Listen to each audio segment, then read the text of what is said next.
Et pour changer complètement d'univers avec moi, l'avocat Maurice Hirsch, merci d'être là. Vous êtes ancien chef du parquet militaire de Judée-Samarie dans les années 2000. Je vous ai demandé de venir pour parler de cette affaire autour de Shirin Abu Akleh. Si les Américains disent qu'il n'y a pas de conclusion définitive de l'enquête balistique, ça veut dire qu'il n'y aura pas de poursuite judiciaire ? Je ne pense pas que ce soit possible vraiment de discuter les résultats de l'analyse américaine de manière séparée de la situation politique. Je veux dire que nous avons la semaine prochaine la visite du président Biden. Les Palestiniens étaient sous pression pour présenter une balle. Je pense qu'ils ont donné une balle, mais pas forcément la vraie balle. Les Américains sont sous pression, donc on est dans une situation complexe politiquement. Si on ne peut rien dire de positif sur la balle, mais on ne peut pas non plus découvrir que les Israéliens sont impliqués. Peu importe, nous ne pouvons pas à ce stade avoir aucune action en justice.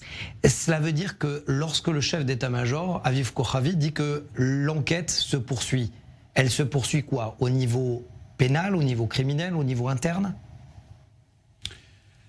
Je pense que la discussion de l'enquête israélienne a toujours été en cours. Nous voulons savoir ce qui se passe pour trouver véritablement ce qui s'est passé. Nous n'avons rien à cacher et cette enquête continuera, bien entendu. Lorsque le soldat, qui est potentiellement celui qui aurait pu tirer face aux terroristes, est-ce qu'il n'y a pas deux poids deux mesures, des terroristes qui ne répondent d'aucune action en justice et d'un soldat qui est mis sous pression? Vous ne pouvez pas comparer les soldats et les terroristes en aucun cas. Un acte de soldat dans le cadre d'une armée professionnelle, en action, avec des lois très claires, et les terroristes qui tirent en face n'importe comment. Et c'est la différence entre Tsahal et les terroristes. L'armée israélienne travaille de manière très organisée. Quand vous avez des tirs croisés, l'armée continue à être disciplinée, les soldats continuent à respecter les lois de la guerre. Par contre, si quelqu'un est blessé, ça n'est jamais intentionnellement, et c'est le cas qui arrive toujours. Sur le champ de bataille, bien sûr. Alors, la vraie question qui se pose, c'est que comment prouver aux yeux du monde, aux yeux de la communauté internationale, que la justice israélienne est indépendante? Eh bien, je dois dire que je ne pense pas qu'Israël doive prouver quoi que ce soit. Dans le cas échéant, Israël a fait tout ce qui est possible pour enquêter, pour savoir ce qui s'est passé avec Shirin Abu Akleh. Il y a des milliers de journalistes qui ont été tués dans ces 30 dernières années, et je ne pense qu'aucune armée au monde n'a tant fait pour mener l'enquête, pour savoir ce qui s'est passé exactement dans les circonstances données, dans une mort qui est arrivée pendant un combat. Israël a fait tout le possible, et je pense qu'il ne faudrait même pas penser qu'Israël devrait faire plus avant dans l'enquête. Le fait qu'Israël continue à enquêter, c'est extrêmement important, et ça peut être la fierté d'Israël.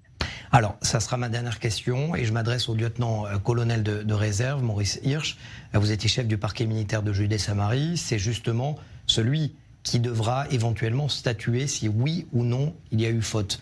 Dans quel état d'esprit, à votre avis, est actuellement votre successeur, celui qui est à la tête justement de la justice militaire?